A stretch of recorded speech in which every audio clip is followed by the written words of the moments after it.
The world remembers Audrey Hepburn as beauty, elegance, and charm. Yet few know the truth. Her bones once ached from hunger, her eyes once witnessed the cruelty of war, and her heart was broken by loss after loss. The most beloved woman of Hollywood was also one of the loneliest. This is the story she never wanted you to see. After the glamour of Hollywood's fairy tales, we must return to where Audrey's real story began, in war-torn Europe. Born in Belgium in 1929, she was still a child when the shadow of World War II swallowed her life. Her family moved to the Netherlands, believing it would remain neutral. But when the Nazis invaded, that illusion shattered overnight. Audrey was only 11 when soldiers marched through her streets, and suddenly, survival became a daily battle. She remembered nights spent hiding in cellars, listening to gunfire crack through the dark. Food disappeared, and famine gripped the land. The girl the world would one day adore for her delicate frame was, at that time, a child wasting away her body so weakened by hunger that it left permanent damage to her bones and immune system. Yet it wasn't just her body that carried scars. Audrey saw neighbors executed, families torn apart, and innocence destroyed in front of her eyes. She carried those images like ghosts that would never leave her. Long before she stood in front of cameras in Paris or Rome, she was simply a young girl with hollow cheeks, clutching at survival while the world collapsed around her. The war did not just starve Audrey, it carved itself into her memory. In occupied Holland, she watched as Nazi soldiers dragged men and women into the streets. She saw her Jewish friends disappear, never to return, and heard whispers of families hiding in attics who were betrayed and taken away. Every day was a lesson in silence, in fear, in pretending not to see the horrors unfolding outside her window. Audrey was still a child, yet she carried adult burdens. She served as a messenger for the Dutch resistance, slipping notes hidden in her shoes, terrified that a single misstep could mean execution. She remembered standing frozen as she witnessed young boys lined up and shot in reprisal for resistance actions. Those images never left her. They followed her into adulthood, etched behind her eyes even when the cameras captured only her smile. When the war finally ended in 1945, Audrey was just 16, but she was no ordinary teenager. Malnourished, exhausted, and scarred, she emerged from the ruins of her childhood carrying the weight of things no child should ever have seen. And though the world would later celebrate her as an icon of lightness and joy, inside she knew the darkness of humanity all too well. When peace finally returned, Audrey clung to one thing that had kept her spirit alive during the darkest days: dance. As a child, she had secretly practiced ballet steps in secret rooms, sometimes performing small recitals to raise money for the resistance. Movement, grace, and music had given her a fleeting escape from hunger and fear. And when the war ended, she dreamed of becoming a prima ballerina. She threw herself into training with relentless discipline. In Amsterdam and later in London, she studied under renowned instructors, her body moving with elegance that hinted at her future as a star. But the war had left its mark too deeply. Years of malnutrition had stunted her strength, weakened her stamina, and left her frame too fragile for the punishing demands of a ballet career. Her teachers saw her potential, but they also knew the cruel truth. She would never rise to the top of the ballet world. For Audrey, it was a shattering blow. The stage lights she longed for seemed to fade, and her dream of dancing at the world's great theaters crumbled before her eyes. Yet in the ashes of that disappointment lay the seed of something greater. Ballet had taught her poise, discipline, and a unique physical elegance. These qualities would soon make her unforgettable not as a ballerina, but as something far larger. Audrey's destiny was waiting, just around the corner. With her ballet dreams slipping away, Audrey faced a painful question: what now? She had spent years shaping her body for the stage, but her fragile health meant she could never dance at the level she dreamed of. Instead of giving up, she began searching for another way to keep the arts in her life. In London, she took small modeling jobs to support herself, her luminous eyes and delicate presence catching the attention of photographers. Then came tiny roles in the theater ensemble parts, where she stood at the edge of the spotlight, waiting for her chance. She was not the star, not yet, but the way she carried herself, the quiet elegance she exuded, drew eyes even when she said nothing. Soon, film producers began to notice. At first, it was bit parts, a receptionist, a dancer in the background, a pretty girl with barely a line to speak. But the camera loved her. There was something fragile yet magnetic in the way she moved, a blend of vulnerability and dignity that audiences could not look away from. It was during one of these early appearances that fate intervened. A French novelist and screenwriter named Colette saw her on stage and was struck immediately. "Voila, that's my Gigi," she exclaimed. Audrey was chosen for the lead in the Broadway adaptation of Gigi, and in that moment, the unknown girl from a war-torn childhood began her ascent. The stage that ballet had denied her was suddenly hers again, only this time the world would watch. When Gigi brought Audrey to Broadway, critics praised her freshness, her charm, and the unpolished sincerity that set her apart from Hollywood's sculpted starlets. But it was a single role, in a film shot far from the sound stages of California, that would change everything. In 1953, director William Wyler was searching for a new face, someone who could embody both the innocence and the longing of a sheltered princess who escapes for one brief adventure. Dozens of young actresses were considered, but none captured the magic he needed. Then he saw Audrey's screen test. Her eyes carried both fragility and quiet strength. Her smile revealed warmth, but also something haunted, something real. Wyler knew instantly. This was his Princess Anne. Roman Holiday was filmed on location in the streets of Rome. Gregory Peck, already a major star, was cast opposite her. At first, the studio intended to bill Peck's name alone above the title, but Peck, recognizing Audrey's brilliance, insisted she receive equal billing, a gesture that revealed just how extraordinary her presence was. When the film premiered, audiences were captivated. Audrey wasn't merely acting. She seemed to be the princess, torn between duty and the yearning for freedom. Every gesture carried the grace of her ballet training. Every glance reflected the vulnerability of a girl who had once lived through hunger and fear. Critics called her a revelation. Then came the Oscar. For her very first major film role, Audrey Hepburn won the Academy Award for Best Actress. Overnight, the anonymous dancer who had once wondered if she had a place in the arts became Hollywood's newest and brightest star. It wasn't just a victory for her career, it was a transformation. The war child with hollow cheeks was reborn as the world's new embodiment of elegance. If Roman Holiday made Audrey a star, then Breakfast at Tiffany's made her a legend.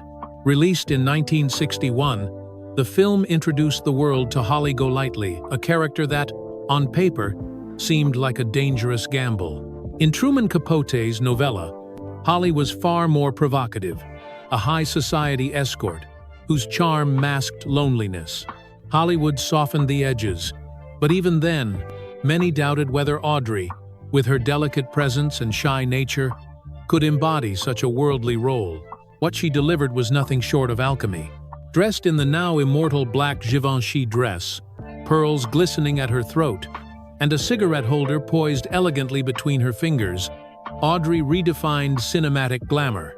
She wasn't just Holly Golightly, she became the embodiment of sophistication, mystery, and modern femininity.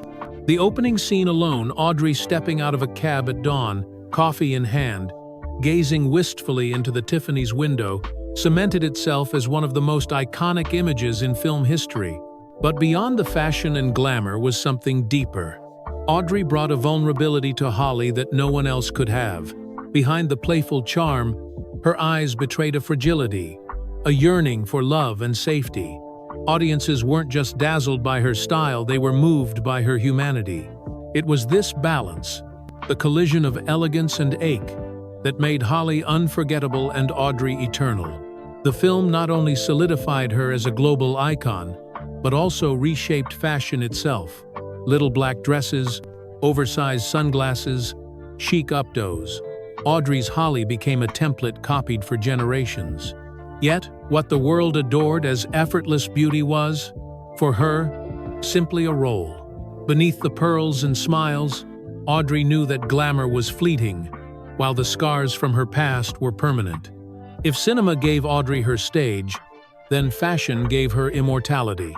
In 1953, just as her career was taking off, Audrey met a young French designer named Hubert de Givenchy. What began as a simple wardrobe consultation blossomed into one of the most iconic partnerships in fashion history. Givenchy immediately recognized what set Audrey apart. Unlike the voluptuous Hollywood bombshells of the era, she was slender, almost fragile, yet she carried herself with a quiet authority that made every garment seem designed only for her. Where others dazzled with curves and glitter, Audrey enchanted with simplicity, with lines that were clean, elegant, and timeless. Together, she and Givenchy built a visual language that reshaped femininity on screen and off. The sleek gowns in Sabrina, the romantic dresses in Funny Face, and of course, the unforgettable little black dress of breakfast at Tiffany's all became more than costumes.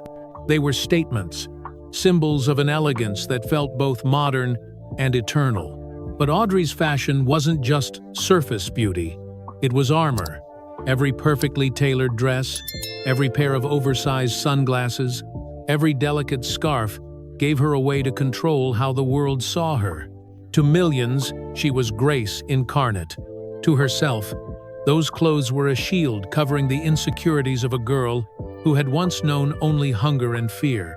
Decades later, fashion magazines still call her the ultimate style icon.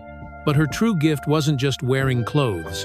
It was transforming them, giving fabric and thread a soul. Through Givenchy, Audrey Hepburn didn't just follow fashion, she defined it, leaving behind a legacy of elegance that will never fade.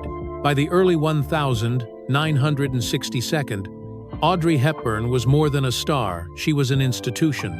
Her films were box office gold. Her face adorned magazine covers worldwide, and her style dictated fashion trends in Paris, London, and New York. To the public, she seemed untouchable, a perfect combination of grace, talent, and beauty. But perfection carries a weight few can endure. Every move she made was scrutinized. Photographers chased her through airports. Critics dissected her every performance, and studios demanded more films, more glamour, more Audrey. She had become the very symbol of elegance, and that symbol had to be maintained at any cost. To gain weight, to look tired, to falter even slightly in public was unthinkable. The world did not want a real woman.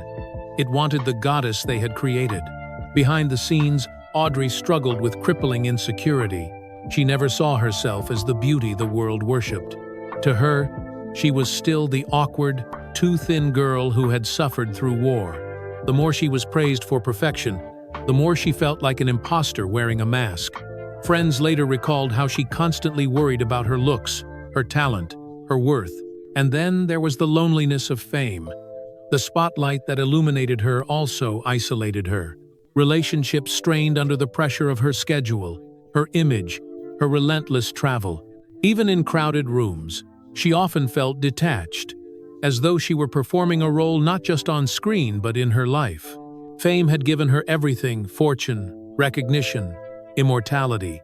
But it also stole something she craved more deeply: the freedom to simply be Audrey. At the height of her fame, Audrey seemed to have everything except a family of her own. That longing led her into the arms of actor Mel Ferrer, a man 15 years her senior. To the public, their union in 1954 looked like a fairy tale. Hollywood's most graceful star and a dashing actor-director, walking hand in hand down red carpets. Audrey glowed in her wedding gown, and the press called it a romance worthy of the silver screen. At first, their marriage seemed like a sanctuary. Mel became her collaborator, directing her in Ondine on Broadway, and later guiding parts of her film career. He encouraged her, comforted her, and gave her the stability she craved after a childhood of chaos. For a woman who had endured war, famine, and constant scrutiny, the idea of a loving husband and a secure home felt like the final piece of her dream. But behind closed doors, cracks soon appeared. Mel was charming, but also controlling, sometimes overshadowing her career with his own ambitions. Friends whispered that he was jealous of her success, uncomfortable with his wife's skyrocketing fame. What the world saw as partnership often felt, to Audrey, like a struggle for balance. And then came the heartbreaks that cut deeper than gossip or jealousy. Audrey desperately wanted to be a mother, but the universe seemed cruelly unkind. She suffered miscarriage after miscarriage, each one leaving her more fragile, more hollow. In her private moments, she confessed how those losses tore at her spirit, even as she smiled for cameras and delivered flawless performances. The marriage endured for over a decade, but it was never free of tension. For all its sweetness, it was a union marked by unspoken pain, silent resentments, and a love tested by ambition and tragedy. What Audrey had hoped would be her refuge often became another stage on which she was forced to perform. For Audrey, motherhood was not just a desire, it was a dream she held more dearly than fame or fortune. Having grown up in a fractured home, and having known what it was like to feel unsafe, she longed to create the stability and love she had been denied as a child. More than any award or adoration, she wanted to cradle a child of her own. But fate seemed merciless. Her first pregnancy ended in heartbreak, and so did the second. Each time, the loss shattered her quietly. Friends later recalled that Audrey rarely spoke about her miscarriages openly, but when she did, her voice trembled with an almost unbearable grief. In public, she kept her composure, arriving at premieres radiant and poised. In private, she mourned for the children she would never hold. The press never saw those nights when she lay awake, tormented by the thought that perhaps her war-damaged body had betrayed her. Years of malnutrition had left invisible scars, and Audrey sometimes wondered if that was the cruel price she was now paying. Each miscarriage deepened her sense of inadequacy, the feeling that while she could be everything to the world, she could not fulfill the one role she wanted most, to be a mother. When she finally carried her first son, Sean, to term in 1960, it felt like a miracle born of persistence and pain. She adored him with a devotion that consumed her, determined to give him the love and protection she had once lacked. Yet even then, the shadow of her miscarriages never faded. They remained part of her story, private wounds hidden beneath the flawless gowns and dazzling smiles.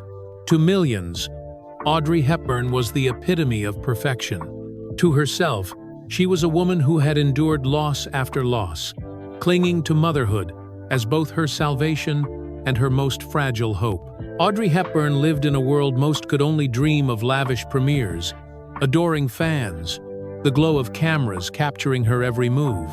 Yet inside, she often felt an emptiness no applause could fill. Fame had elevated her to a pedestal, but it also isolated her.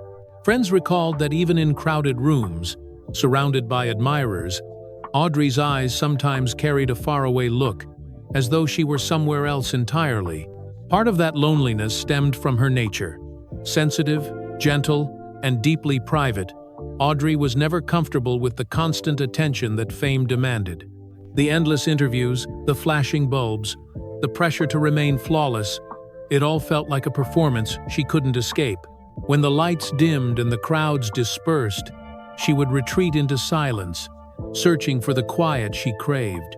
Her marriage to Mel Ferrer, instead of being a refuge, often deepened her solitude. The tension, the miscarriages, the sense of walking on eggshells around his moods, it all left her feeling more alone than if she had been by herself. Even motherhood, though it brought her immeasurable joy, could not erase the ache that lingered within her.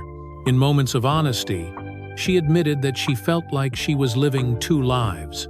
Audrey Hepburn, the radiant star adored by millions, and Audrey, the fragile woman who sometimes sat in her bedroom at night, staring into the dark, asking herself if she would ever truly feel whole. It was this duality, this invisible loneliness, that gave her performances their haunting depth. On screen, when her characters longed for love or battled despair, it wasn't just acting, it was her truth, bleeding quietly through the camera. After more than a decade with Mel Ferrer, Audrey longed for renewal, for a love unburdened by jealousy and grief. In 1969, she found it or thought she did, in Italian psychiatrist Andrea Dotti. Their meeting was like something out of a romance film. A glamorous star and a cultured man who seemed to understand her yearning for a quieter life. Audrey, then nearing 40, believed she had finally found stability. Their wedding in Switzerland drew headlines, but behind Audrey's radiant smile was a simple dream. She didn't crave more fame or more films. She wanted a home, a family, and the serenity she had missed for so long. In 1970, when she gave birth to her second son, Luca, she felt as though life had finally given her the gift she had fought so hard for. For a time, it seemed idyllic. Audrey stepped back from Hollywood, devoting herself to raising her children, cooking meals, and tending to the garden of their villa. Neighbors described her as a devoted mother who found joy in ordinary routines, far removed from the bright lights of the screen. She once confessed that her greatest role was not in Sabrina or Breakfast at Tiffany's, but in being Mama. But reality, as always, was harsher than the fairy tale. Andrea's charm soon revealed a darker side. While Audrey poured herself into family life, he strayed. Rumors of affairs spread. Whispers of nights he did not come home grew louder. For a woman who had already endured miscarriages, heartbreak, and the crushing weight of fame, betrayal in her own home cut deepest. The marriage unraveled slowly, painfully. Audrey, loyal and forgiving by nature, tried to hold it together, hoping for the sake of her children. Yet the trust had been broken, and the sanctuary she had built crumbled around her. By the early 1982nd, she quietly separated from Andrea, carrying yet another scar in her long journey of love and loss. For the world, she remained the icon of grace. For Audrey, it was another reminder that even the most beautiful stories can fracture in silence. By the late 1962nd and into the 1972nd, Hollywood was changing, and so was Audrey. New stars were rising, the style of filmmaking was shifting, and the roles offered to her no longer carried the same spark. But more than the industry itself, it was Audrey's heart that began to pull her away. She had lived decades in the relentless spotlight, and though the world adored her, she often felt hollowed out by it. The red carpets, the interviews, the endless demand for perfection had long ceased to excite her. What she craved was not another award or another iconic role, it was peace. She wanted to spend mornings cooking for her sons, afternoons gardening, evenings free from the flashes of cameras. After her marriage to Andrea Dotti and the birth of her second son, Audrey gradually stepped back. She accepted fewer and fewer roles, often turning down scripts that others would have killed to play. Her appearances on screen grew rare, almost like glimpses of a ghost of the golden age. Films like Robin and Marian in 1976 showed she still had her magic, but her heart was already elsewhere. Friends and colleagues often spoke of her choice, with a mix of admiration and disbelief. Few stars at the height of their power would willingly retreat from fame. Yet Audrey had always been different. She did not live for Hollywood. Hollywood had been, in many ways, an accident of fate. What she lived for now was her children, her home, and a life free from the suffocating weight of constant adoration. Still, this withdrawal came with a price. As she left the screen behind, the loneliness that had long haunted her seemed sharper. She had built her identity on roles that connected with millions, and without them, she sometimes drifted into silence. To outsiders, she was the woman who had it all.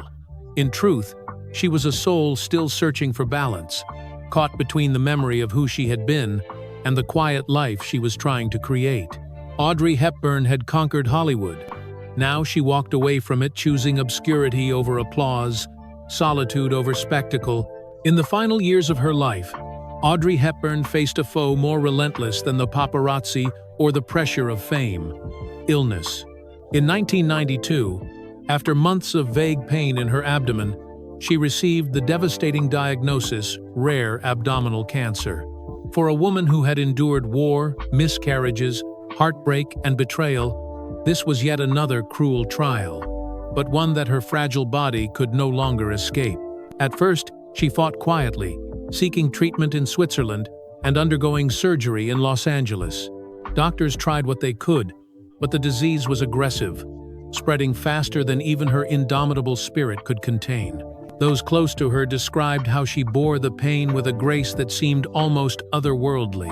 Even in her weakest moments, she refused to complain, choosing instead to smile, to comfort those who were grieving for her.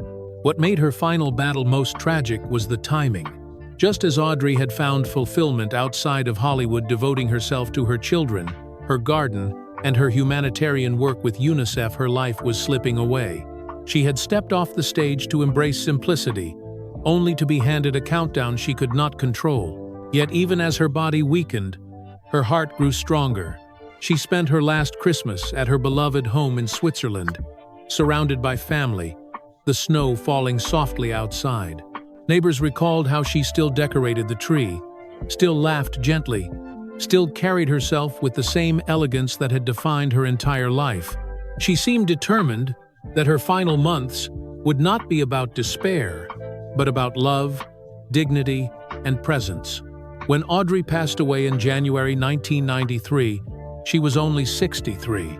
The world mourned a legend. Her family mourned a mother.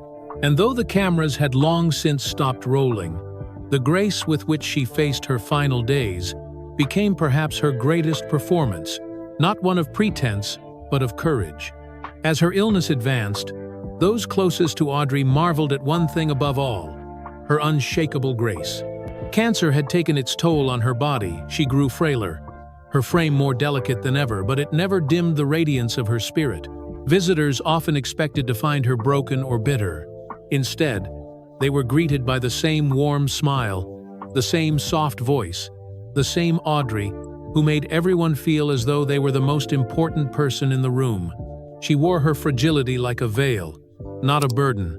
Even when walking required effort, she moved with poise, as though every gesture still carried the training of her ballet days. She dressed simply but elegantly, never allowing illness to strip her of the dignity she believed every person deserved to maintain. Friends recalled how, during long conversations, she would shift attention away from her pain and ask instead about their lives, their children, their happiness. It was as though she refused to let disease define her, clinging instead to kindness as her final armor. In those last months, Audrey became a living reminder that beauty has little to do with appearance. Her body weakened, but her compassion deepened. Her smile, sometimes faint, sometimes weary, had the power to ease the grief of those who loved her. Even in the face of mortality, she seemed to radiate peace, a serenity that touched everyone around her. The woman once idolized for her elegance in Givenchy gowns proved, at the end, that her truest elegance came not from clothes or cameras, but from the way she carried herself in suffering with quiet courage, humility, and love. Long before her diagnosis, Audrey had already begun writing the most important chapter of her later life, not on film reels, but in the lives of children across the globe. In 1989, she accepted the role of UNICEF Goodwill Ambassador, a decision that seemed less like a new career and more like destiny. For Audrey, this was not charity work, it was personal. Her own childhood memories, nights spent hiding in cellars, days of near starvation during the war, never left her. She often said that she understood, in her bones, the suffering of children who went hungry. "I've been there," she told reporters. "I know what it's like to have your body weakened by hunger." That lived experience gave her work a sincerity that no fame could manufacture. Audrey threw herself into the role with the same devotion she once gave to acting. She traveled tirelessly to some of the world's most devastated regions: Ethiopia, Somalia, Bangladesh, Sudan. Photographs captured her cradling malnourished infants, kneeling in the dirt beside mothers, speaking gently to children whose eyes reflected the same desperation she had once known. She didn't just pose for cameras, she listened, she touched, she wept. Those who worked with her at UNICEF recalled how seriously she took every mission. She studied reports, asked detailed questions, and used her celebrity not to draw attention to herself, but to shine a spotlight on the suffering others tried to ignore. In refugee camps, villagers didn't always know her as a Hollywood star, but they felt the authenticity of her compassion. Her work earned her the Presidential Medal of Freedom in 1992, one of America's highest civilian honors. But to Audrey, the true reward was the chance to give back. She had survived hunger. Now she could help others survive it too. In her final years, it was this mission, not films, not fame, that defined her. When Audrey Hepburn passed in 1993, the world did not simply mourn the loss of a beloved actress. It felt as though a light, gentle, steady, irreplaceable had gone out. But unlike many stars whose fame fades with time, Audrey's presence only seemed to grow stronger after her death. She became more than a performer, more than a style icon. She became a symbol. In fashion, her influence is eternal. Designers still study her collaboration with Givenchy. Students still recreate her looks in breakfast at Tiffany's. And the little black dress remains the most enduring garment in modern wardrobes. To this day, when people speak of elegance, they speak of Audrey. In film, her characters continue to enchant new generations. From the spirited princess of Roman Holiday to the wistful Holly Golightly, her performances carry a timeless quality, rooted not in glamour alone, but in the emotional truth she always conveyed. Young audiences who discover her for the first time often remark that she feels modern, proof that authenticity never goes out of style. But perhaps her greatest legacy lies in the way she lived beyond the screen. Her humanitarian work with UNICEF, her advocacy for children, and her quiet resilience in the face of suffering all redefined what it meant to be a star. Audrey Hepburn showed the world that true greatness does not come from applause, but from compassion. She was the rare figure who made kindness as iconic as beauty. Even today, decades after her passing, her face adorns posters, her quotes circulate on social media, and her spirit continues to inspire those who never even lived in her time. She is remembered not just as an actress, but as something close to what the world needed her to be, a reminder of grace in a century too often scarred by violence, greed, and loss. Audrey Hepburn's legacy is not frozen in the past. It breathes, it guides, and it comforts. She was, and remains, a kind of angel, her scars hidden but her light eternal. Looking back on Audrey Hepburn's life, one sees two stories unfolding at once. The world's version was radiant, the fairy tale princess of Roman Holiday, the immortal Holly Golightly in her black dress, the most elegant woman to ever step before a camera. But the private version was more fragile, more human, a little girl who had starved in wartime Holland, a woman who endured miscarriages, heartbreaks, betrayals, and finally, illness that took her too soon. What made Audrey extraordinary was not that she escaped her scars, but that she carried them with grace so complete the world never suspected. She laughed lightly, spoke gently, and moved with elegance, but behind it all was a strength forged in suffering. Her smile became her greatest disguise, a tender mask that shielded the wounds of her past while giving comfort to others. Perhaps this is why audiences still feel an almost spiritual connection to her. She reminded us that beauty is not perfection, but resilience. That light can shine even in a soul that has known darkness, that the truest elegance comes not from gowns or fame, but from compassion and courage. When Audrey died at 63, it was not the end of her story.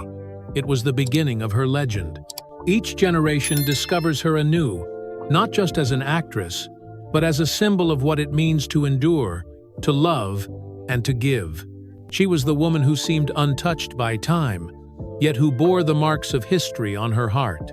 And so, when we see her smile, the smile that conquered Hollywood and hid a lifetime of pain, we are reminded of the paradox that defined her. Audrey Hepburn was both the most fragile and the strongest of women. Her scars may have been invisible, but her light will never fade.